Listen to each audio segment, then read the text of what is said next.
Graça e paz, tudo bem? Seja bem-vindo ao estudo acerca da Páscoa.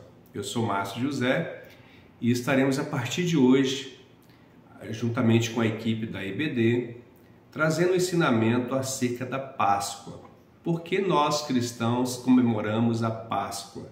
De onde surgiu a Páscoa? Teremos alguns vídeos curtos aqui nesse canal e também em nossas redes sociais. Então convido você a participar, enviar sua pergunta e eu creio que será um momento precioso de esclarecimento e de entendimento de um tema tão importante e que faz parte da comemoração no mundo inteiro. Muitas pessoas celebram a Páscoa, comemoram a Páscoa, trocam presentes, né? A Páscoa virou um comércio também.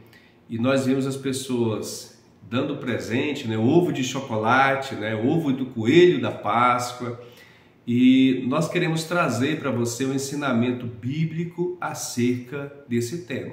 Então serão oito estudos que nós iremos falar sobre de onde surgiu, né?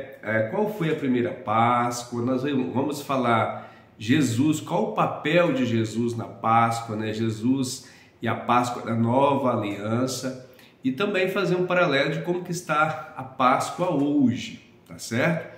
Então, desde já dou um spoiler, né? Páscoa não tem a ver com coelho da Páscoa, com ovo de chocolate.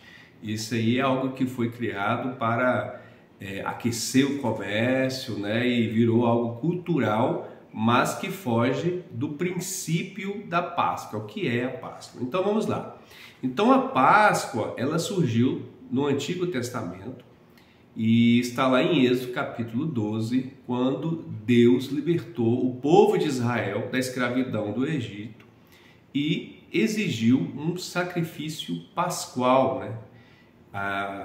Deveria matar um cordeiro e o sangue daquele cordeiro deveria ser passado nos umbrais da porta, como um sinal de que aquela casa estava debaixo da proteção do Senhor e que o anjo da morte não mataria o primogênito que morasse naquela casa. Então nós vimos ali Deus usando Moisés e Arão para libertar o povo da escravidão do Egito. Eles foram até Faraó e Deus enviou várias pragas e uma das últimas pragas era a morte dos primogênitos. E para que o anjo da morte não matasse também o primogênito do povo de Israel, era necessário esse sacrifício pascual. A palavra Páscoa, ela vem do hebraico Pesach, que significa passagem, né? Ou seja, a passagem do anjo da morte sobre as casas marcadas pelo sangue. Então, aqui inicia a origem da Páscoa. Aqui inicia como que a Páscoa surgiu. E, a partir de então, se tornou uma celebração ali do povo hebreu, celebrando a libertação do cativeiro ali do Egito, né? Então, tem esse significado e o significado espiritual mais profundo, né? A necessidade de um sacrifício substitutivo para salvar vidas. Para que a vida dos primogênitos fossem salvas, foi necessário que um cordeiro fosse imolado. Um cordeiro foi morto e o seu sangue foi aspergido ali nos umbrais das portas.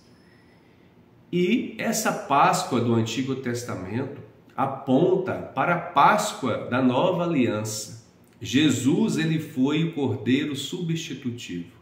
Ele foi o cordeiro que morreu, que foi imolado numa cruz, e o seu sangue aspergido no madeiro nos deu vida eterna, nos deu salvação. Ou seja, ele morreu em nosso lugar. Alguns versículos para você entender melhor sobre esse tema. Então, Êxodo capítulo 12, versículo 14, vai dizer: E este dia lhes será por memorial, e vocês o celebrarão como festa ao Senhor, de geração em geração. Vocês celebrarão este dia por estatuto perpétuo. João capítulo 1, versículo 29. No dia seguinte, João viu a Jesus que vinha para ele e disse: Eis o Cordeiro de Deus que tira o pecado do mundo. Então, aqui os dois paralelos, a Páscoa do Antigo Testamento e a Páscoa do Novo Testamento, que é representada pelo sacrifício de Jesus na cruz. E talvez você me pergunte, mas qual a importância de eu estudar? Por que eu tenho que saber sobre isso? Primeiro, para você entender e compreender o coração de Deus e o plano de Deus para a salvação. Quando se fala em Páscoa, nós estamos falando de salvação da humanidade. Estamos falando de um Deus que se fez carne, um Deus que taberculou-se entre nós para nos dar salvação.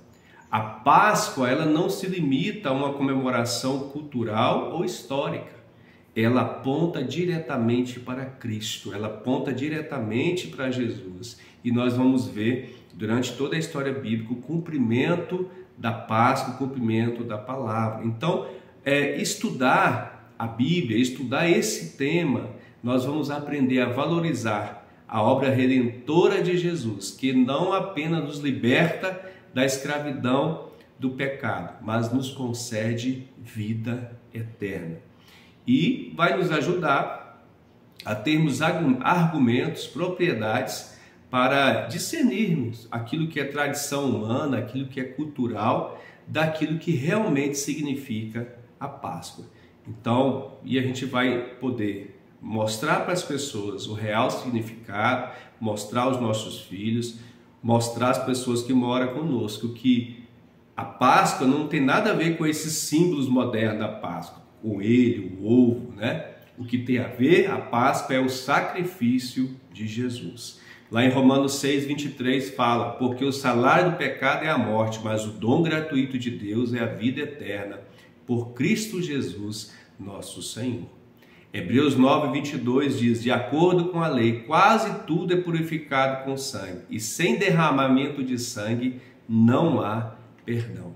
Mas Jesus veio e derramou o seu sangue para nos dar perdão, para nos justificar os nossos pecados. Então, Páscoa é celebrar a morte de Jesus, celebrar a sua ressurreição, celebrar o seu amor. Ele nos amou primeiro, ele nos amou ao ponto de se entregar por nós. Então, falar de Páscoa é falar, é celebrar a libertação eterna que o Senhor Jesus nos deu.